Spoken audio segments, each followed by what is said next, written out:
Hello friends, आप सभी का एक बार फिर से स्वागत करते हैं हमारे चैनल ज्योति फन ब्लॉग पर। तो आप सब देख रहे हैं दर्द से मोहब्बत भाग 44। तो दोस्तों, इससे पहले इस कहानी के 43 भाग अपलोड हो चुके हैं चैनल पर। अगर आप सब ने नहीं पढ़ा है तो ज़रूर पढ़ लीजिएगा। तो चलिए देखते हैं। अब तक आपने पढ़ा था नील और सौम्या दोनों साथ मिलकर नरेन को जलाते हैं, जिससे नरेन अपने कमरे में चला जाता है। तो सौम्या को भी अब गुस्सा आ जाता है और वो भी पीछे पीछे उसके साथ चली जाती है। नरेन सौम्या से बोलता है कि तुम अपनी जिंदगी में आगे बढ़ रही हो, तो प्लीज तुम अब यहाँ से चली जाओ। यहाँ पर क्या कर रही हो? अब देखते हैं आगे क्या होता है इस कहानी में।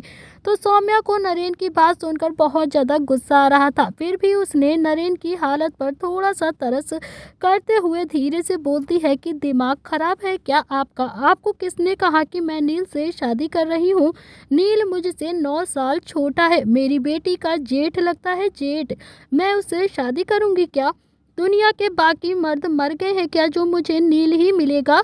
वो तो बच्चा है, बच्चा मेरे सामने। मेरा और उसका तो बस दोस्ती का रिश्ता है। अब आप ये मत कहना कि 9 साल छोटे लड़के से दोस्ती नहीं कर सकते हैं। दोस्ती तो हर किसी से कर सकते हैं ना। दोस्त तो दोस्त होता है, किसी भी उम्र का हो, इससे कोई फर्क नहीं पड़ता है, समझे आप? तो नरेन ने भी हैरानी से सौम्या को देखा और धीरे से बोला कि क्या तुम शादी नहीं कर रही हो? तो सौम्या ने ना में अपनी गर्दन हिला दी। नरेन बोला कि तो फिर वो मेहंदी, संगीत और शादी, ये सब क्या था? किसकी शादी हो रही है? वो बाहर जो भी हो रहा था वो क्या था?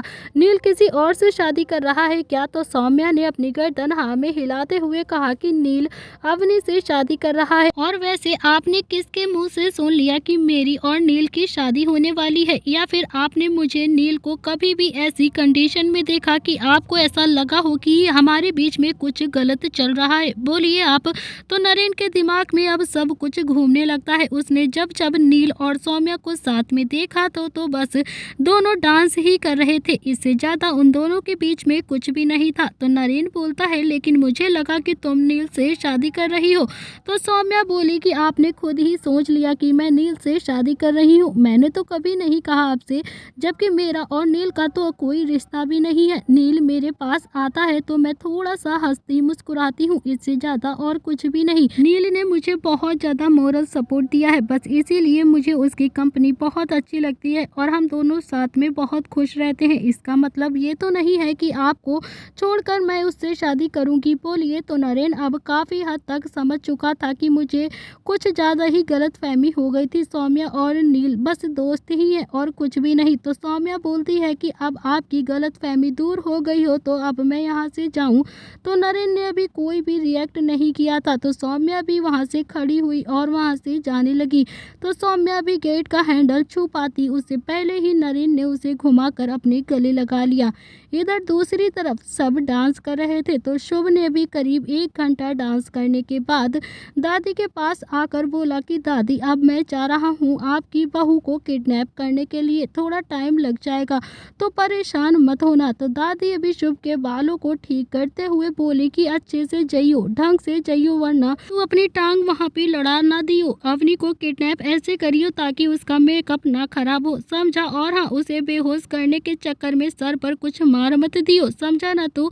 और हाँ, जैसे फिल्मों में बिल्कुल दिखाते हैं ना, मुंह पर कंबल डालकर किडनैप मत करियो, वरना मेरी अवनी बेहोश हो जाएगी। उसका पूरा ब्राइडल मेकअप और हेयर स्टाइल की ऐसी की तैसी हो जाएगी। समझ रहा है ना तू कि मैं क्या बोल रही हूँ? अगर तूने जरा सी भी गलती करी तो तू समझ लेना, उसे बिल्कुल ऐसे किडनैप करना जैसे वो बहुत नाजुक सी गुड़िया हो। तो शुभ अभी दादी की बात सुनकर काफी ज्यादा इरिटेट हो रहा था। उसने अपने बालों में हाथ मार कर कहा कि हाँ हाँ चंद्रकला, समझ गया, अब जाने तो दो। पहले तो दादी बोलती हूँ कि ठीक है, वीरू को भी साथ में लेकर जा, अकेले भी मत जाना तू। तभी नव्या वहाँ पर आ गई। तो नव्या बोली कि क्या हो रहा है यहाँ पर? तो दादी बोली कि अरे सुन शुभ, इसे भी लेकर जा, इसे रास्ते में तू वेन्यू पर छोड़ देना, वहाँ पर निहाल इसका वेट कर रहा होगा। तो नव्या बोलती है कि हाँ हाँ मुझे भी लेकर चलो ना। तो शुभ ने कहा कि चल फिर चलते हैं, आज अपने बड़े भाई की शादी करवा ही देते हैं, बेचारे ना ना बहुत ज़्यादा इंतज़ार कर लिया है, अब शायद उनसे इंतज़ार नहीं हो रहा। तो शुभ ने भी नव्या का हाथ पकड़ा और गाड़ी की तरफ लेकर आ गया। तो शुभ ने भी इशारों में वीरू को बुलाया और वीरू भी गाड़ी में आकर बैठ गया। करीब आधा घंटा ड्राइव करने के बाद शुभ ने नव्या को वेन्यू पर छोड़ दिया जहां पर नील की बारात आने वाली थी। तो नव्या भी गाड़ी से उतरी और सामने निहाल हाथ बांधे हुए खड़ा हुआ था। तो नव्या भी धीरे धीरे निहाल के पास जाकर बोली कि चलो अब हम तैयारी कर लेते हैं। तो निहाल बोला कि बहुत जल्दी आ गई तुम, ये भूतनी सी बनकर क्यों आई हो तुम यहाँ पर। तो निहाल के ऐसा बोलने पर अभी नव्या एकदम से चिढ़ गई थी। उसने पास ही खड़ी एक गाड़ी के मिरर में अपना चेहरा देखा तो उसके सारे बाल बिखरे हुए थे। तो नव्या भी बहुत ज़्यादा गुस्से में बोली कि भूतनी बनकर नहीं आई थी मैं तो बहुत ज़्यादा सुंदर लग रही थी, लेकिन क्या करूं, इस डांस के चक्कर में शायद ऐसा हो गया है, अब मैं क्या करूं। तो निहाल ने अभी मुस्कुराकर नव्या को अपनी तरफ घुमाया और उसके बालों को ठीक करने लगा। तो निहाल ने भी नव्या के बाल अच्छे से ठीक कर दिए थे और फिर बोला कि अब चलो, अब तुम बहुत ज़्यादा सुंदर लग रही हो, अब अंदर चलते हैं। तो नव्या और निहाल अभी दोनों ही अंदर आ गए थे और नील की स्वागत की तैयारियां करने लगे। इधर दूसरी तरफ शुभ भी शैंकी और अवनी की शादी में पहुंच गया था। तो शुभ अभी गाड़ी से धीरे से बाहर उतरा और वीरू को देखकर बोला कि जब मैं तुम्हें फोन करूँ ना तब तुम अंदर आ जाना, ओके। तो शुभ अभी सीधा अंदर चला गया था और शुभ ने अच्छे से कपड़े पहने हुए थे, इसीलिए सबको लगा कि वो मेहमान है। तो शुभ अभी वेडिंग हॉल में अवनी का कमरा ढूंढने लगता है। तो शुभ ने अभी वीरू को फोन करके कहा कि वीरू, मुझे अवनी का कमरा मिल नहीं रहा है, तो भी अंदर आ जा और हाँ जरा ढूंढ कर बता उसका कमरा कहाँ पर है। तो वीरू भी अब अंदर आ गया और अवनी का कमरा ढूंढने लगा। शुभ ने एक एक कमरा खोल कर देखा जहाँ पर शैंकी रेडी हो रहा था और फिर शुभ को शैंकी पर थोड़ा सा गुस्सा तो बहुत ज़्यादा आ रहा था, लेकिन फिलहाल वो कुछ भी नहीं कर सकता था। तो शुभ ने भी जानबूझकर शैंकी का कमरा बाहर से लॉक कर दिया था। वीरू और शुभ दोनों ही लगभग 10 से 12 कमरे देख डाले थे, लेकिन उन्हें अवनी का कमरा अभी तक नहीं मिला था। शुभ ने वीरू को देखकर कहा कि अरे यार, सीमा आंटी ने उस पाताल में छुपा कर रख लिया है क्या। तभी दोनों की नजरें एक कमरे की तरफ पड़ती हैं जो कि कोने में था। तो शुभ बोला कि वीरू, मैंने ना इस कमरे को अभी तक चेक नहीं किया है, चेक करके आता हूँ।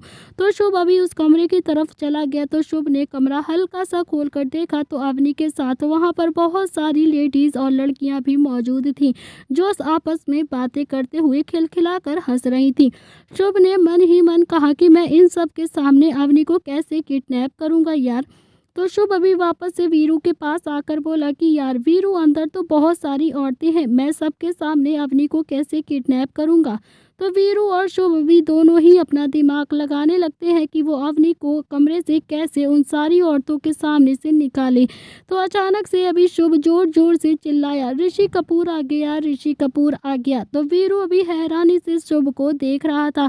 तो शुभ ने अभी वीरू को देखकर पूछा, इतनी हैरानी से क्यों देख रहा है तू।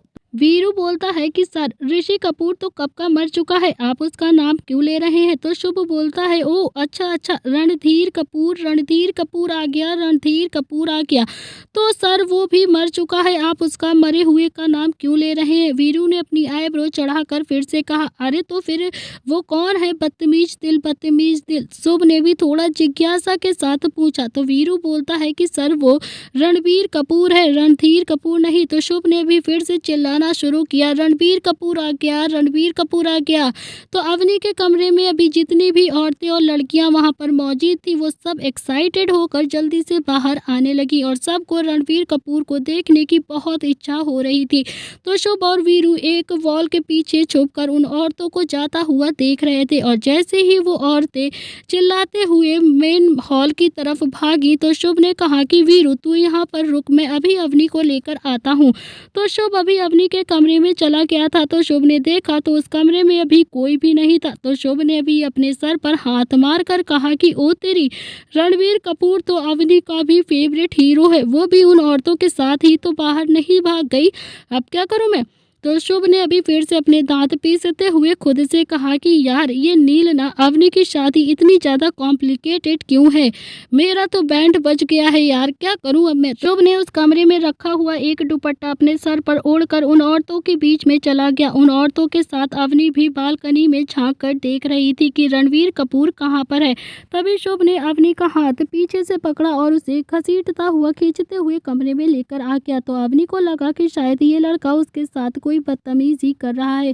तो अवनी को अब काफी ज्यादा गुस्सा आ गया था और उसने एक फ्लावर पॉट उठाकर शुभ के सर पर जोर से मारा। तो शुभ ने अपने दोनों हाथों से अपना सर पकड़ लिया था। तो शुभ ने अब जैसे तैसे करके दुपट्टा अपने सर से उतारा। तो शुभ ने अभी थोड़ा गुस्से में कहा कि भाभी की बच्ची, ये क्या कर रही हो तुमने तो अपने देवर का ही सिर फोड़ डाला यार। तो ना प्रताप हाउस चल, तुझे मैं अभी बताता हूँ। तो शुभ की आवाज सुनकर अभी अवनी ने फ्लावर पॉट को छोड़ दिया और अपने दोनों हाथों से अपने मुंह को पकड़ लिया। तो अवनी अभी थोड़ा हकलाती हुई आवाज में बोली कि तुम यहाँ पर क्या कर रहे हो शुभ। तो शुभ ने अभी अपना सर पकड़ा हुआ था और वो गुस्से में बोला कि यार कन्यादान देने के लिए आया था और क्या, लेकिन यहाँ तो कन्या ने ही मेरे सर पर दनादन दे मारा। अवनी बोली कि अच्छा ठीक है, आई एम सॉरी, मुझे माफ़ कर दो। मुझे नहीं पता था कि तुम कन्यादान के लिए यहाँ पर आए हो। तुम खाना खाकर ज़रूर जाना और हाँ, ज़्यादा पैसे देने की कोई ज़रूरत नहीं है, मैं कम पैसों में भी काम चला लूँगी। तुम्हारे सर पर मैंने चोट लगा दी है ना, बाकी के पैसों की तुम बैंडेज करवा देना, ओके। तो शुभ ने अभी अपना हाथ सर पर रखा हुआ था और वो गुस्से में बोला, यार दिमाग खराब है क्या तुम्हारा, या फिर दिमाग ही नहीं है तुम्हारे अंदर। मुझे तो समझ ही नहीं आता है कि नील भैया ने कम दिमाग की लड़की ही क्यों पसंद कर ली यार। अगर नील भैया ने तुम्हारा IQ लेवल टेस्ट करा लिया होता ना, तो आज शायद मुझे मेरा सर नहीं पकड़ना पड़ता। क्या करूं मैं इस लड़की का। तो अवनी और शुभ तो अभी बचपन से ही ऐसे लड़ते आ रहे थे, दोनों जो हम उम्र जो थे, और इसीलिए लड़ना तो उनका लाजमी ही था। तो अवनी अभी शुभ को देखकर पॉइंट करते हुए बोली कि शुभ, तू ना ज्यादा बकवास ना कर, समझा। अगर तूने जरा सी भी बकवास की ना, तो एक और फ्लावर पॉट तेरे सर पर दे मारूंगी, समझा। और हाँ, सॉरी भी नहीं कहूंगी, वैसे ही दिमाग बहुत ज़्यादा ख़राब है मेरा। थोड़ी देर के बाद अभी शुभ ने खुद को कंट्रोल किया और बोला कि ओके, अब मेरे साथ चलो जल्दी से। तो अवनी बोली कि पहले मैं रणबीर कपूर को देखकर आती हूँ, तब चलूँगी। तो शुभ ने अभी उसका हाथ ज़ोर से पकड़कर कहा कि अरे अंकल, अकल की अंधी, कोई भी रणबीर कपूर नहीं है। वो तो मैंने झूठ बोला था कि ताकि मैं तुम्हारा किडनैप कर लूँ। तुम मेरा किडनैप क्यों करोगे। अवनी ने भी कहा, तुम तो मेरा कन्यादान देने के लिए आए हो ना। तो शुभ ने भी अपना सर फिर से पकड़ लिया और बोला कि तुम्हें नील से शादी नहीं करनी है क्या, या फिर सैंकी के साथ ही शादी करोगी जो कन्यादान करवाना है। तो अवनी अभी थोड़ा सा उदास हो गई। अवनी ने ना में अपनी गर्दन हिलाते हुए कहा कि नहीं, मैं नील से शादी नहीं करूंगी, अब तुम जाओ यहाँ से। तो अवनी अभी जैसे ही कमरे की तरफ जाने लगी, तो शुभ ने अपना रुमाल निकाला और उसमें कुछ दवाई छिड़क कर अवनी के मुंह पर रख दिया। तो कुछ ही सेकेंडों में अभी अवनी भी बेहोश हो चुकी थी। तो शुभ ने अभी अवनी को अपनी गोद में उठा लिया और सीधा वीरू को इशारा किया, जो कि बहुत देर से उन दोनों को ऐसे ही देख रहा था लड़ता हुआ। तो वीरू के पास अभी एक कारपेट जैसा कुछ था। तो वीरू ने जल्दी से कहा कि सर, अवनी को इसमें लिटा दीजिए और हाँ, हम इसे रोल करके बाहर लेकर जाएंगे। तो शुभ बोला कि यार ये सब तो ठीक है, लेकिन दादी ने कहा था कि इसका हेयर स्टाइल और ब्राइडल मेकअप बिल्कुल भी खराब नहीं होना चाहिए था। उसका क्या करेंगे, अगर दादी को पता चला ना, वो तो मेरी टांगे ही तोड़ देंगी। तो वीरू बोलता है, एक तो बात बोलूं सर, सॉरी, औरतें एक जैसी होती हैं क्या, सिचुएशन जो भी हो, लेकिन उनका मेकअप और हेयर स्टाइल बिल्कुल भी खराब नहीं होना चाहिए।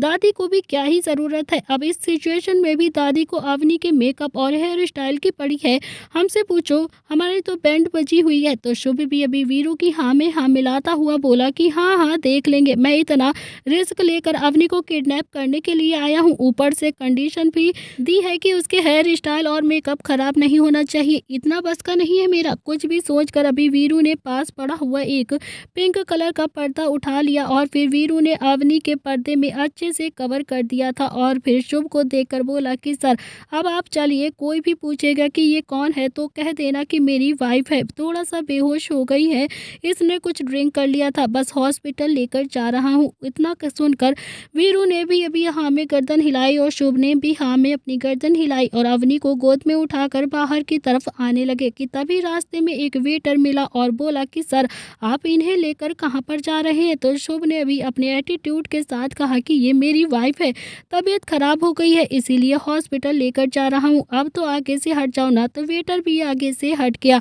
तो शुभ अभी ऑलमोस्ट गेट तक पहुंच गया था कि तभी पीछे से फिर से एक आवाज़ आई कि एक आदमी ने कहा कि सर आप इन्हें लेकर कहाँ पर जा रहे हैं। इस बार वीरू ने उस आदमी के कंधे पर अपना हाथ रखकर कहा कि आजा मैं बताता हूँ कि ये इन्हें कहाँ पर लेके जा रहा हूँ। फिर उसे साइड में ले गया और फिर 2-3 पंच उसके मुंह पर रख दिए। वो आदमी वहीं पर बेहोश हो गया और वीरू अपने हाथ झाड़कर वहां से निकल आया। तो शुभ और वीरू अभी अपनी को गाड़ी तक लेकर आ गए थे। तो वीरू ने भी गेट खोला और शुभ ने अवनी को बैक सीट पर बैठा दिया।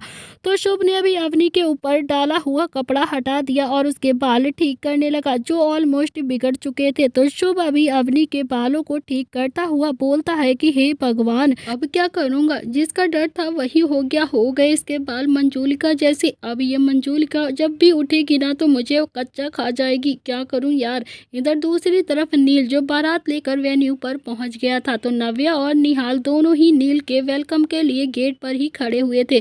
तो नव्या ने अभी पूरी रस्मों के साथ नील का टीका किया और निहाल पहली बार नील को काफी ज्यादा इज्जत के साथ अंदर लेकर आया।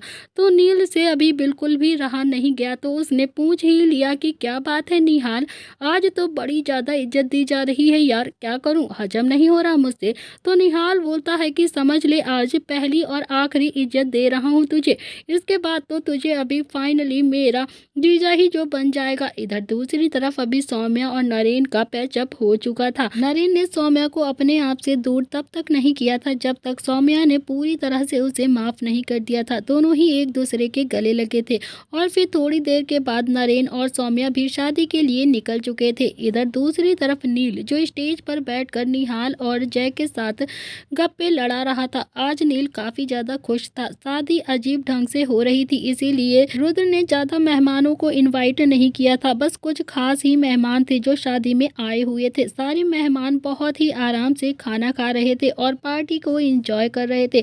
कुछ मेहमान डांस कर रहे थे तो नील के साथ अभी फोटो खिंचवा रहे थे और धनराज दादाजी के पास बैठा हुआ काफी ज्यादा हंसकर बातें कर रहा था। अंकल जी पहली शादी ऐसी देख रहा हूँ जिसमें दुल्हन का वेट हो रहा है, वरना ज्यादातर तो शादियों में बस दूल्हा ही बारात लेकर आता है और वेट करना पड़ता है। तो दिग्विजय सिंह और धनराज अभी दोनों ही इस बात पर काफी ज्यादा हंसने लगते हैं। तो इधर दूसरी तरफ अभी शुभ ने जैसे तैसे करके अवनी के बाल ठीक कर दिए थे। शुभ गाड़ी में बैठता हुआ बोला कि चल वीरू गाड़ी स्टार्ट कर, अवनी को लेकर अभी नील के पास चलते हैं। इधर दूसरी तरफ नील जो मंडप में अकेला बैठा हुआ अवनी का इंतजार कर रहा था। करीब 20 मिनट में नील मंडप में बैठा हुआ था। नील अब बोर होने लगा था तो नील को अब धीरे धीरे गुस्सा भी आ रहा था।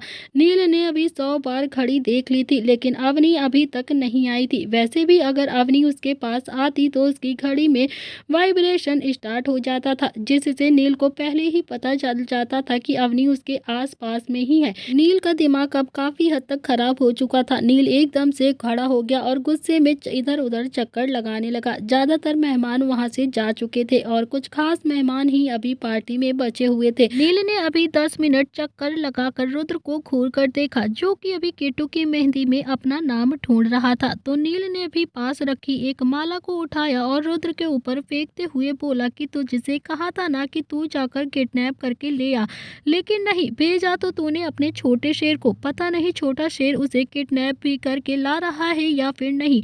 ऐसा तो नहीं है कि रास्ते में अभी दोनों ही पिज्जा खाने के लिए बैठ गए हो। रुद्र को नील के ऊपर थोड़ा गुस्सा आ रहा था तो थोड़ी हंसी भी आ रही थी। उसने कहा कि शांति रख, छोटे शेर को जो काम दिया है ना वो जरूर करेगा, अवनी आती ही होगी। तो नील ने फिर अभी दादा दादी की तरफ देखा। दादी तो अभी दादाजी के कंधे पर सर रख कर सो गई थी। तो नील को अब थोड़ा सा गुस्सा आ गया था और उसने अभी फूलों की एक माला उठाई और उसे दादी की तरफ फेंकते हुए बोला कि चंद्रकला तुम्हारे पोते की अभी शादी है और तुम यहाँ पर आराम से सो रही हो। दादी के ऊपर जब फूलों की माला आकर गिरी तो दादी एकदम से हड़बड़ाहट में उठकर बोली कि हाँ अवनी आ गई क्या। तो नील अभी थोड़ा गुस्से में बोला कि अभी तक नहीं आई है। कहाँ गया है आपका छोटा शेर?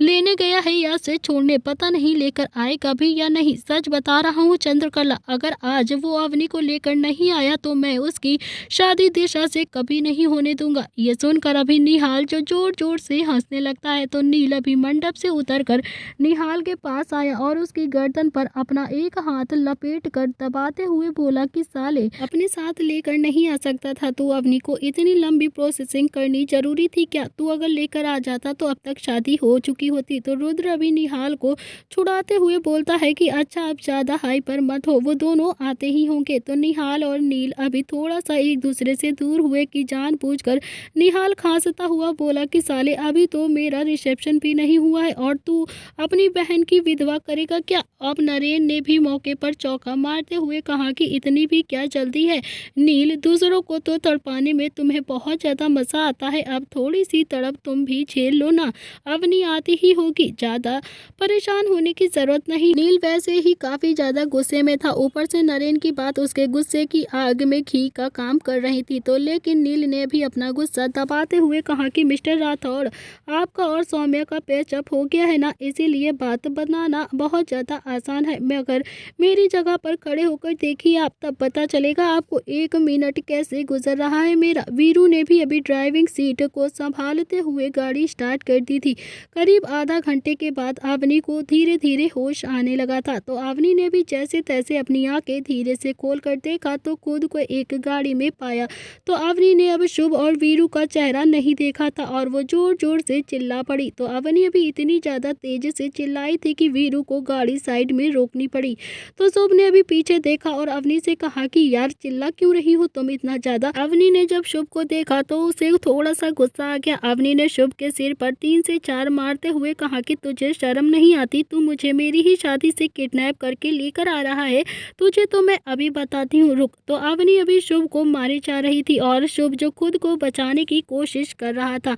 शुभ को भी अब थोड़ा सा गुस्सा आ गया और वो गुस्से में बोला कि भाभी की बच्ची, चुपचाप से बैठी रहो वरना उल्टे हाथ का एक रहपटा मारूंगा ना तो अभी बेहोश हो जाओगी। तो अवनी ने अभी शुभ के बालों को पकड़कर हिलाते हुए कहा कि तू मुझे बेहोश करेगा? कर जरा बेहोश, देखूं जरा मैं भी कि तेरे रहपटे में कितना ज्यादा जान है। तो शुभ और अवनी अभी दोनों ही कुत्ते बिल्ली की तरह एक दूसरे से लड़ने लगते हैं। तो वीरू ने अभी अवनी के हाथ को शुभ के बालों से हटाते हुए कहा कि तुम दोनों पागल तो नहीं हो गए हो क्या? बचपन से लेकर आज तक बस कुत्ते बिल्ली की तरह ही लड़ते रहते हो, कभी तो मैच्योरिटी दिखाया करो। दोनों ही काफी ज्यादा बड़े हो गए लेकिन अकल अभी दोनों के अंदर ही नहीं है। एक की तो शादी है आज और दूसरे शादी के लिए तैयार बैठा है, लेकिन हालत तो देखो अपनी, बस 5 साल का बच्चा भी अभी तुम दोनों से ज्यादा मैच्योर होता होगा मगर तुम दोनों के अंदर जरा भी अकल नहीं है। तो वीरू ने अभी अवनी को आंखें दिखाते हुए कहा कि चुपचाप से बैक सीट पर बैठी रहो, समझी, वरना सुनसान सड़कों पर अभी छोड़कर हम दोनों ही चले जाएंगे। तो वीरू भी फिर से शुभ को देखकर बोलता है कि तू भी थोड़ा सा कम ही बोला कर यार,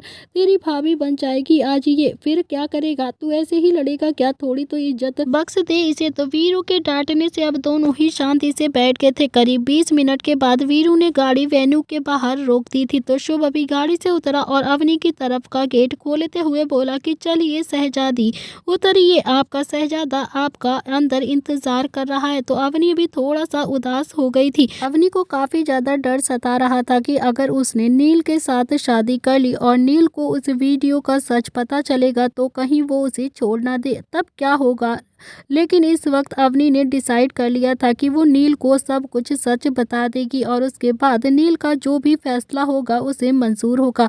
तो अवनी अभी अपने ही ख्यालों में थी, तभी शुभ की आवाज़ उसके कानों में फिर से पड़ती है, ओ नील की चोरनी, चलो उतरो जल्दी से, खुद उतर जाओगी या फिर चोटी पकड़कर बाहर निकालूं मैं तुम्हें। तो अवनी को गुस्सा आ गया था और वो अपना भारी भरकम सा लहंगा संभालते हुए बाहर आई और गुस्से में शुभ को घूर कर देख कर बोली कि तू मेरी चोटी को हाथ लगाकर तो दिखा, पकड़ना तो दूर की बात है। तो वीरू ने अभी अपने सर पर हाथ मारकर कहा कि यार क्या करूं इन दोनों का, ये दोनों तो अभी फिर से शुरू हो गए, कैसे शांत करूं इनकी लड़ाई। तो वीरू तो अभी गाड़ी पार करके चुपचाप से वेन्यू के अंदर चला गया था, उन दोनों को बाहर छोड़ गया। वो दोनों ही कुत्ते बिल्ली की तरह लड़ रहे थे ताकि वो तसल्ली से लड़ ले। तो वीरू अभी वेडिंग हॉल में पहुंचा तो सब खड़े होकर अभी अवनी का इंतजार कर रहे थे। तो वीरू को देखकर अभी सबके चेहरे पर एक मुस्कान आ गई थी। तो दादी अभी आगे आई और वीरू को देखते हुए बोली कि ले आया तो उसे, और वो आई नहीं अंदर। तो वीरू ने हाँ में अपनी गर्दन हिलाते हुए कहा कि ले तो आया हूँ दादी, पर वो कुत्ते बिल्ली अभी बाहर ही लड़ रहे हैं, क्या करूँ, बहुत परेशान हो गया हूँ। तो दादी ने अपने सर पर हाथ मारते हुए कहा कि मैं तो अपनी औलाद से परेशान हो चुकी हूँ, पूरे खानदान में मेरा ही खून पी कर रखा हुआ है, क्या करूँ, मेरा ही खून मीठा है क्या, सबको मुझे ही परेशान करने में मज़ा आता है, जाकर देखती हूँ क्या कर रहे हैं दोनों। तो शुभ को अब 10 बार समझा चुकी हूँ कि अवनी उसकी भाभी बनने वाली है, ऐसे मत लड़ा करे, अवनी को थोड़ी सी इज्जत दे दे। लेकिन नहीं, हमेशा की तरह भी अवनी से बहस करेगा ज़रूर, ये लड़का तो पैदा ही बहस करने के लिए हुआ है, अब मैं इसको छोड़ूंगी नहीं, आज ही इसकी टांगे तोड़ दूंगी, किसी की बात नहीं मानता है। तो दादी अभी अपने ही में बड़बड़ाते हुए बाहर चली गई थी। दादी ने बाहर जाकर देखा तो उनकी आंखें खोली की खोली रह गई। अवनी ने अभी शुभ के बालों को अपनी मुट्ठी से पकड़कर नोच रही थी और शुभ ने भी अवनी की चोटी को कसकर पकड़ता हुआ खींच रहा था। तो दादी के पीछे पीछे अभी रुद्र भी आ गया था। रुद्र ने जब अवनी और शुभ को इस हालत में देखा तो उसे काफी ज्यादा गुस्सा आ गया और रुद्र ने गुस्से में अभी दादी से कहा कि ये क्या कर रहे हैं ये दोनों, दादी पागल हो गए हैं क्या, ये दोनों बड़े कब होंगे यार, ये अवनी घर की बड़ी बहू है और हरकतें तो देखो इसकी, जैसे अभी 5 साल की कोई छोटी सी बच्ची हो। और हाँ, ये शुभ, इसे तो मैं बाद में बताता हूँ, ये तो किसी की ना ही सुनता है और ना ही किसी की बात मानता है, सब इसे छोटा शेर कहते हैं, तो ये खुद को अब किंग समझने लगा है, इसकी तो आज खाल उधेड़ दूंगा। दादी और रुद्र अभी दोनों ही मिलकर उन दोनों को छुड़ाने लगते हैं। तो दादी बोली कि पागल हो गई हो क्या तुम दोनों, कहाँ खड़े हो, क्या कर रहे हो, कभी तो सोचते नहीं हो क्या, बच्चे नहीं हो अब तुम दोनों, बड़े हो गए हो, छोड़ो छोड़ो एक दूसरे को। तो रुद्र ने भी अभी गुस्से में कहा कि शुभ चोटी छोड़ अवनी की, नहीं तो बहुत मारूंगा। तो अवनी बोलती है कि दादी पहले इस कन खजूरे को बोलो कि मेरी चोटी छोड़ेगा या फिर नहीं। तो शुभ ने ना में अपनी गर्दन हिला के कहा कि दादी इस छिपकली से बोलो कि मेरे बाल छोड़ेगी या नहीं, मेरे सारे बाल खराब कर दिए हैं इसने, मैं जेल से सेट करके आया था, तो इसे किडनैप करने के चक्कर में मेरी ऐसी की तैसी हो गई है, ये मेरे बाल पकड़ रही है। तो दादी ने भी अवनी को समझाते हुए कहा कि बेटा तेरी आज शादी है ना, तो नील तेरा कब से इंतजार कर रहा है, चल छोड़ दे तू इसे, तू ना मेरी राजकुमारी बेटी है ना, तू इसके बाल को छोड़ दे। तो अवनी अब थोड़ा गुस्से में बोली कि दादी पहले इस बंदर से कहो कि मेरे बाल छोड़ेगा, छछूंदर कहीं का, जब देखो तब मुझसे ही लड़ता रहता है ये, तू ही होगी बंदरिया, तू ही होगी नागिन, तू ही होगी छछूंदरी। शुभ अभी गुस्से में जवाब देते हुए अवनी से बोल रहा था। रुद्र अपना गुस्सा कंट्रोल कर रहा था। रुद्र ने अभी फिर से शुभ से कहा कि शुभ घर में 4 मेहमान आए हैं, तुम दोनों को ऐसा देखेंगे कि क्या ही सोचेंगे कि घर के देवर और भाभी ऐसे लड़ते हैं, छोड़ो छोड़ो एक दूसरे को लड़ना बंद करो। तभी शुभ के हाथों में कुछ चुभता है। तो शुभ ने अभी अवनी की चोटी को छोड़ते हुए कहा कि पता नहीं सिर में कितनी कीलें ठोक रखी हैं इस पापी गुड़िया ने, पता नहीं क्या क्या चुभ गया है मेरे हाथ में।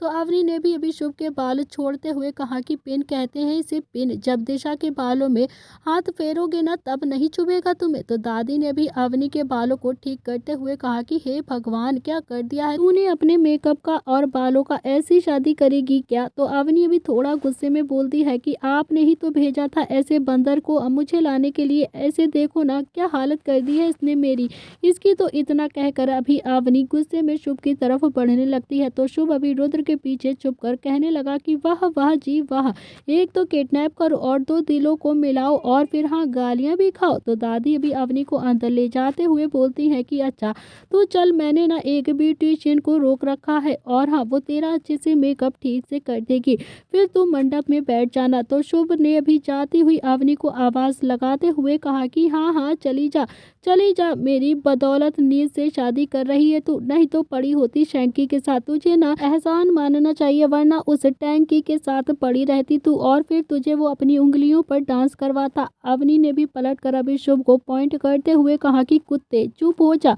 तू आएगा तो घर में ही ना, अब तो मैं परमानेंट ही तुम्हारे घर में रहने लगूंगी, तब तुझे देखती हूँ मैं, तेरी जुबान कितनी ज्यादा चलती है, ज्यादा बोलेगा ना तो तुझे नील से पिटवा ही दूंगी। तो रुद्र भैया अभी इस छोटे शेर को समझा कर रखना, आप मुझसे पंगा ना ले, हाँ हाँ चल निकल देख रखा है तेरे नील को, मैं नहीं होता ना तो तेरी शादी नहीं होती। तो शुभ ने अभी एटीट्यूड के साथ बोला था।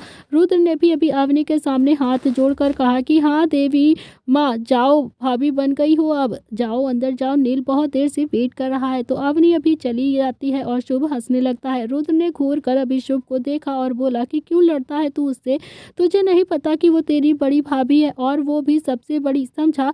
अगले ही पल अभी शुभ थोड़ा सा इमोशनल हो गया था और बोला कि आज आखिरी बार लड़ रहा हूँ भैया, अवनी से फिर कभी भी नहीं लड़ूंगा।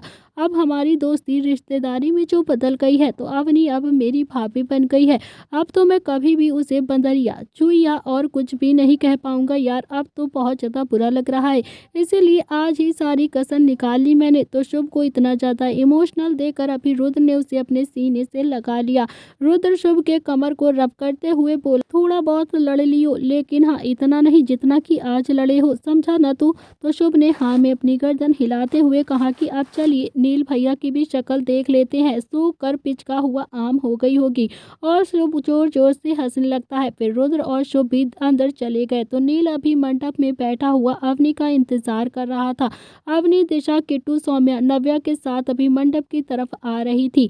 तो नील ने अभी अवनी को देखा तो उसे थोड़ी सी घबराहट महसूस हुई। तो नील ने अपने मन ही मन खुद से कहा कि अवनी मेरी तरफ आ रही है तो मुझे इतना ज़्यादा घबराहट क्यों हो रही है, मुझे तो काफ़ी ज़्यादा खुश होना चाहिए कि फाइनली अवनी हमेशा के लिए अब मेरी हो जाएगी। यार मुझे अब घबराहट क्यों हो रही है, ये क्या हो रहा है मुझे। नील खुद को कंट्रोल कर, शुभ या निहाल को पता चल गया ना तो वो तेरा मजाक बना बना कर तुझे मार देंगे, बहुत ज़्यादा मजाक बनाएंगे यार। तो नील के दिल की धड़कन अब डबल स्पीड के साथ भाग रही थी। निहाल नील के पास जाकर धीरे से उसके कान में बोला कि नील क्या हुआ है तुझे, ऐसी शक्ल क्यों बनाई है, तेरी शक्ल पर तो 12 बज रहे हैं, कब से तू अवनी का ही वेट कर रहा था और अब फाइनली जब अवनी तेरे पास आ रही है तो तेरा चेहरा अब पीला क्यों पड़ गया है, तुझे अब वॉशरूम जाना है क्या, अगर तुझे सूसू पॉटी कुछ भी आ रहा है ना तो तू अभी मुझे बता दे, अभी जाकर कर ले, क्योंकि अब एक बार अगर तू मंडप में बैठ गया ना तो फिर शादी होने तक तू उठ नहीं पाएगा। तो नील बोलता है कि निहाल एक बात बताऊं,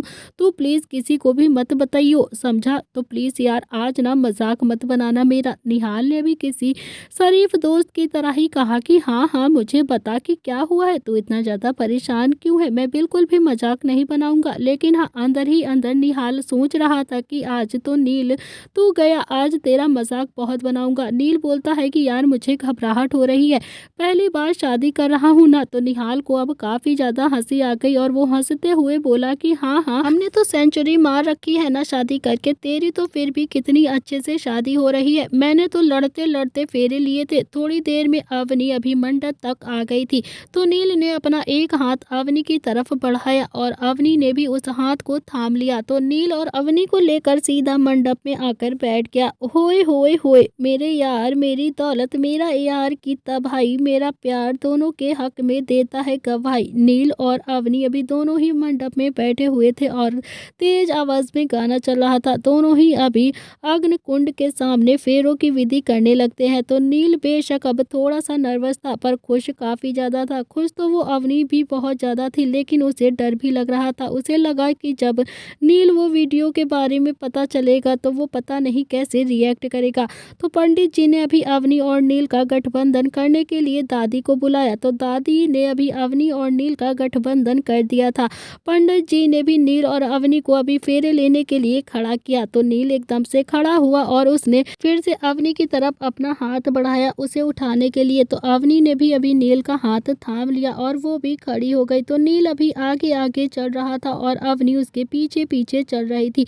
मंत्रों का उच्चारण पंडित जी कर रहे थे और नील और अवनी दोनों ही मन कुछ वादे कर रहे थे। दोनों की खुशी आज दुगनी हो चुकी थी और थोड़ी देर के बाद अभी अवनी भी आगे चलने लगती है और नील उसके पीछे पीछे चल रहा था। 7 फेरे कंप्लीट हो गए थे। तो पंडित जी ने अभी दोनों को मंडप में बैठने के लिए कहा और दोनों ही बैठ गए। तो पंडित जी बोले कि दुल्हन की मांग भर दो। तो नील ने भी एक चांदी का सिक्का उठाया और उसमें सिंदूर भरकर अवनी की मांग भी भर दिया। तो अवनी की मांग का सिंदूर अभी मांग से होते हुआ थोड़ा सा नाक पर गिर गया था। तो पंडित जी ने अभी अवनी को मंगलसूत्र पहनाने के लिए नील को बोल दिया था। तो सौम्या ने भी नील को मंगलसूत्र पकड़ाया और फिर नील ने मंगलसूत्र अवनी के गले में बांध दिया। पंडित जी ने कहा कि कन्यादान करने के लिए अभी कन्या के माता पिता आगे आ जाइए। तो निहाल बोलता है कि माता पिता तो नहीं है, बस मैं ही हूँ भाई, मैं कर सकता हूँ क्या? तो पंडित जी ने कहा कि हाँ हाँ आप आ सकते हैं, आप कन्यादान आराम से कर लीजिए, आप ही कर दीजिए। तो निहाल और नव्या ने अभी पूरी विधि विधान के साथ अवनी का कन्यादान कर दिया था। उस टाइम निहाल और अवनी दोनों की ही आंखों में आंसू थे, क्योंकि दोनों ही अवनी की शादी ऐसे बिल्कुल भी नहीं करना चाहते थे, पर उनके पास अभी कोई भी सेकेंड ऑप्शन नहीं था, इसीलिए मजबूरन उन्हें ऐसी शादी करनी ही पड़ी। तो शादी होने के बाद अब नील और अवनी मंडप में खड़े हो गए और सबका आशीर्वाद लेने लगे।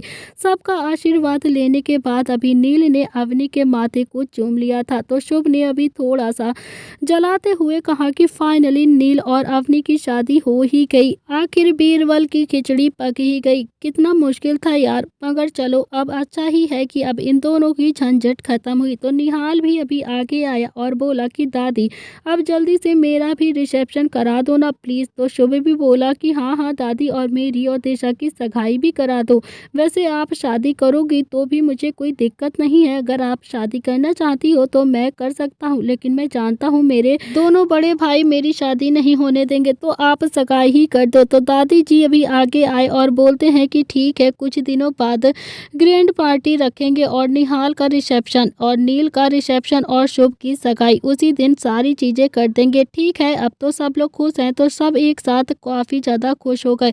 सब खुश होकर आपस में बातें ही कर रहे थे कि तभी सीमा वहां पर पुलिस लेकर पहुंच गई। तो सीमा ने भी नील की तरफ इशारा करते हुए कहा कि सर यही है, मेरी बेटी को किडनैप कर लेकर आया है। मेरी बेटी ने इससे शादी करने के लिए मना कर दिया था, इसीलिए उसने मेरी बेटी को किडनैप करके उससे जबरदस्ती शादी कर ली है। अरेस्ट कर लीजिए आप नील को, क्योंकि इसने मेरी बेटी को जबरदस्ती किडनैप कर उससे शादी करी है। तो इंस्पेक्टर अभी कुछ बोलता उससे पहले ही अवनी ने इंस्पेक्टर के सामने आते हुए कहा कि इंस्पेक्टर मैं बच्ची नहीं हूँ, बल्कि बालिग हूँ। मैंने ये शादी अपनी मर्जी से की है और मुझे किसी ने भी किडनैप नहीं किया है।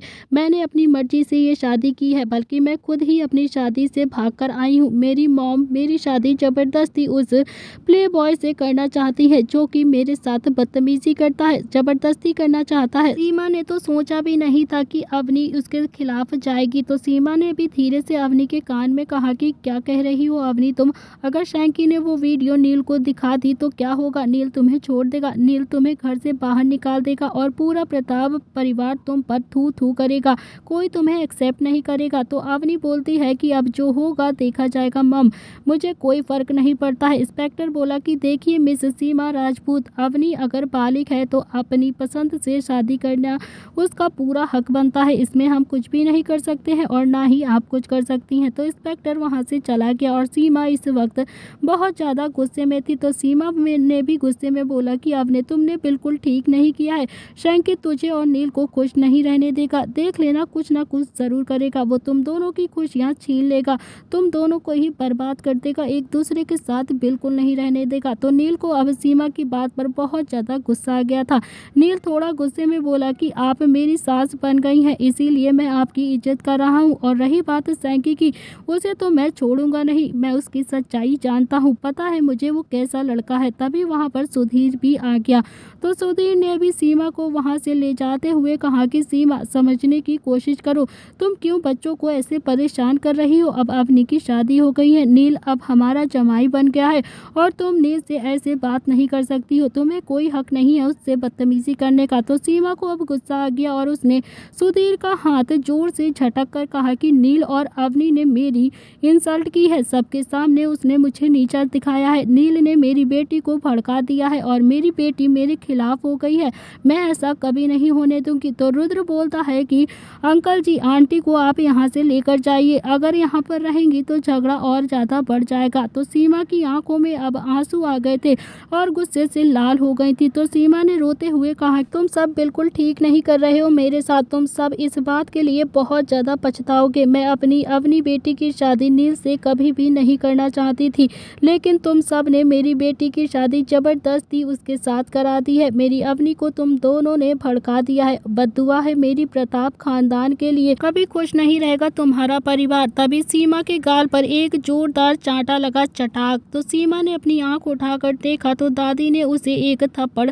रसीद कर दिया था। तो दादी को अब काफ़ी ज़्यादा गुस्सा आ गया था और उन्होंने गुस्से में कहा कि तुम्हारी बेटी बचपन से ही हमारे घर में रही है। तुम्हारी बेटी को मैंने पाला पोसा है। तुमने तो कभी अपनी बेटी के लिए टाइम तक नहीं निकाला है, कभी उसके साथ न 4 मिनट बैठी हो। तुम्हें क्या पता उसके दिल की बातें। तुम्हारे ऊपर तो बस मॉडल बनने का इतना ज़्यादा भूत सवार था। अरे तुमने तो अपनी दूध पीती बच्ची को भी हमारे हवाले कर दिया था। तुम्हें तब शर्म नहीं आई थी? अब तुम यहाँ पर मुझे अपनी बच्ची की दुहाइयाँ दे रही हो। पैदा करने से कोई माँ नहीं बन जाता है सीमा। तुम्हारी अवनी को मैंने पाला है, मैंने उसकी ज़िंदगी को संवारा है और उस हिसाब से अवनी पर पूरा हक है मेरा। तो सीमा अब शांत हो गई थी क्योंकि दादी जो भी कह रही थी वो सच ही था। सीमा ने कभी भी अवनी को टाइम नहीं दिया था, बस वो नाम के लिए ही उसकी बेटी थी। तो सीमा तो बस इस बात से खुश थी कि अवनी प्रताप हाउस में पल रही थी ताकि सीमा मॉडलिंग में अपना करियर बना सके।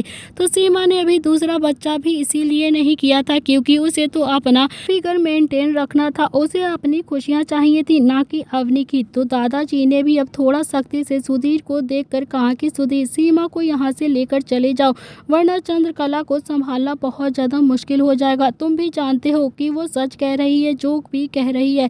अवनी पर हमारा पूरा हक है। इसी हिसाब से हमने अवनी की शादी अपने पोते से की है। उसी हक से आज अवनी हमारे घर की बहू बन गई है। हमने उसी हक का इस्तेमाल किया है। अब तुम दोनों यहाँ से जा सकते हो। तो सुधीर अभी दादा दादी की बात सुनकर काफ़ी ज़्यादा शर्मिंदा था क्योंकि वो दोनों ही सही कह रहे थे। सुधीर अपने बिजनेस में काफ़ी ज़्यादा बिजी था और सीमा अपनी मॉडलिंग में बिजी थी।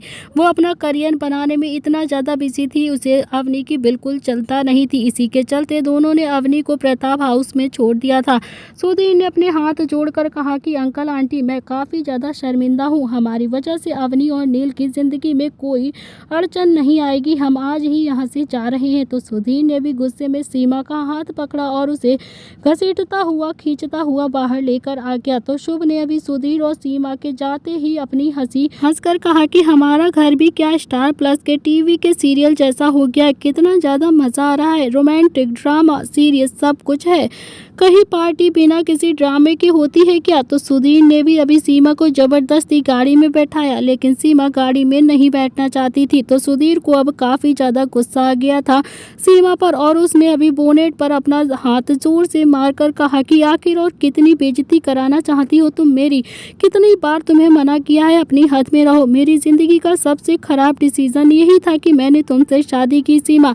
तुम्हारे कहने पर मैंने अपने निहाल को खुद से दूर कर दिया। निहाल को दूर करने के बाद भी तुम्हें सब्र नहीं आया। तुमने तो अपनी सगी बेटी अवनी को भी प्रताप हाउस भेज दिया था, उसे पालना पोसना ना पड़े तुम्हें अपने फिगर मेंटेन करने के चक्कर में, अपनी मॉडलिंग के चक्कर में। अब जब वो पूरे हक से अपना चुके हैं उसे, तभी भी तुम्हें शांति नहीं है। तुम्हें लगता है कि नील अच्छा लड़का नहीं है। मेरी नज़रों से देखो, नील से ज़्यादा अच्छा लड़का अवनी को मिल ही नहीं सकता है। जितना नील उससे प्यार करता है कोई नहीं कर सकता। पलकों पर बैठा कर रखेगा वो अवनी को।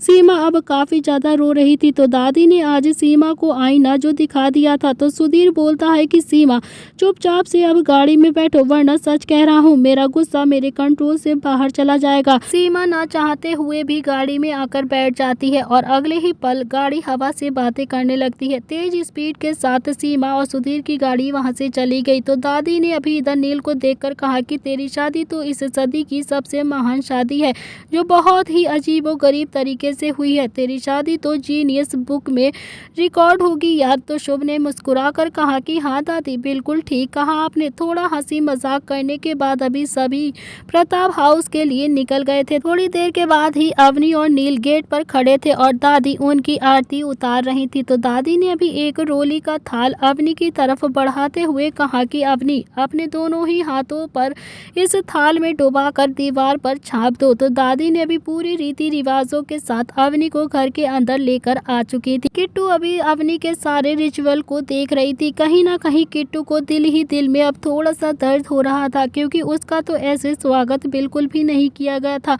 उसे तो रुद्र ने हाथ पकड़कर लगभग खींचता हुआ फार्म हाउस के हॉल में छोड़ दिया था।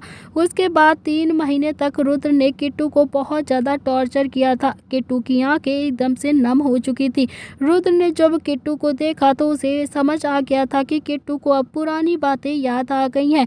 तो रुद्र ने अभी दादी को देखकर कहा कि दादी, ये सब रस्में तो किट्टू को भी नहीं की गई थी ना, तो आप किट्टू की भी ये सारी रस्में करवा दो। तो दादी बोलती है कि अरे हाँ, मैं तो भूल ही गई थी बेटा।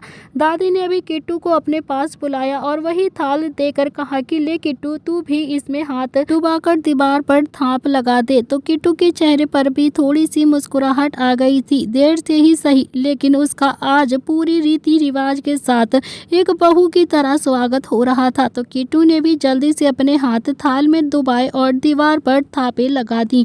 तो दादी ने भी किट्टू और रुद्र की भी आरती उतार कर उसे अंदर बुलाया। तो थोड़ी देर में ही अभी गेम भी स्टार्ट हो गया था, जिसे हम कंगन की रस्म कहते हैं। तो अवनी और नील ने अभी सामने एक दूसरे के बैठते हुए, घर के सारे फैमिली मेंबर्स अवनी की तरफ बैठे हुए थे और नील बस अकेला बैठा था। नील ने सबको देखकर कहा कि शर्म नहीं आ रही होगी तुम लोगों को, बेशर्मों, आने के साथ ही तुम लोगों ने पार्टी बदल ली।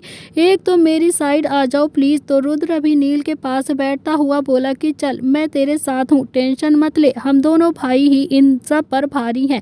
तो नील ने अभी मुस्कुरा कर कहा कि रुद्र, तू मेरा ना सगा भाई है। और थोड़ी देर बाद ही अभी शुभ भी उनके पास आकर बैठ गया था और बोला कि अब मैं भी अवनी के साइड तो नहीं ले सकता ना, क्योंकि इसने तो मेरा 36 का आंकड़ा है, इसने मेरे बाल नोचे थे, तो मैं भी आपके पास ही बैठूंगा। तो निहाल भी अभी नील के पास ही बैठता हुआ बोला कि यार, तुम तीनों एक साथ रहते हो तो मेरा मन तो तुम तीनों के साथ ही लगता है ना, तो मैं भी अब यहीं पर बैठूंगा।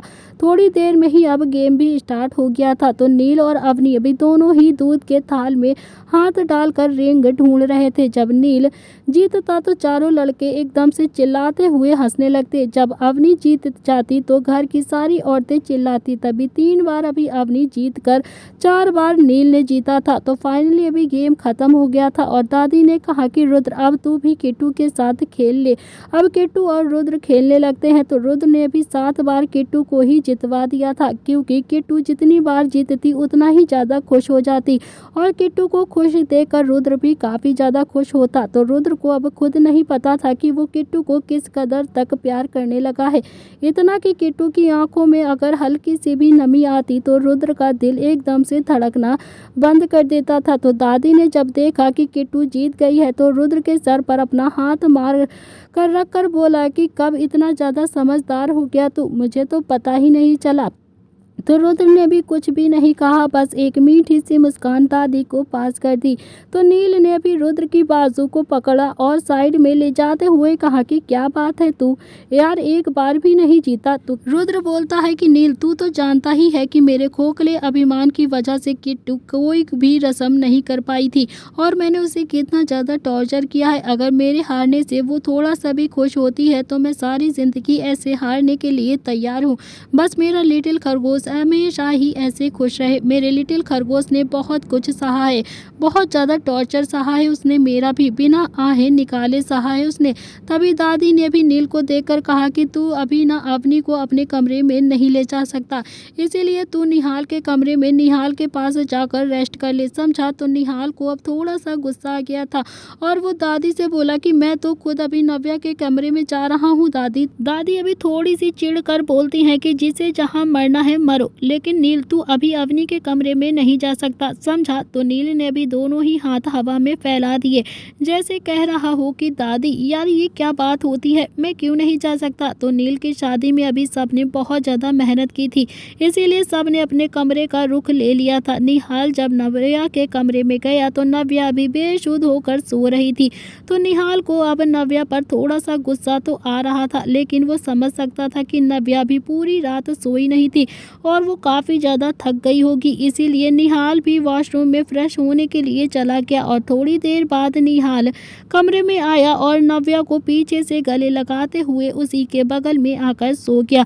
सब अपने कमरे में चले गए थे। तो दोस्तों, इसी के साथ इस कहानी का ये अध्याय यहाँ पर समाप्त हो रहा है। कैसी लगी आपको नील और अवनी की शादी, और क्या आने वाला है इस कहानी में अब नया ट्विस्ट, या फिर होने वाला है कुछ धमाकेदार? इसके लिए आपको देखना पड़ेगा इस कहानी का अगला भाग। कहानी पसंद आए तो लाइक शेयर सब्सक्राइब करना ना भूलें। आज के लिए इतना ही। Thank you friends.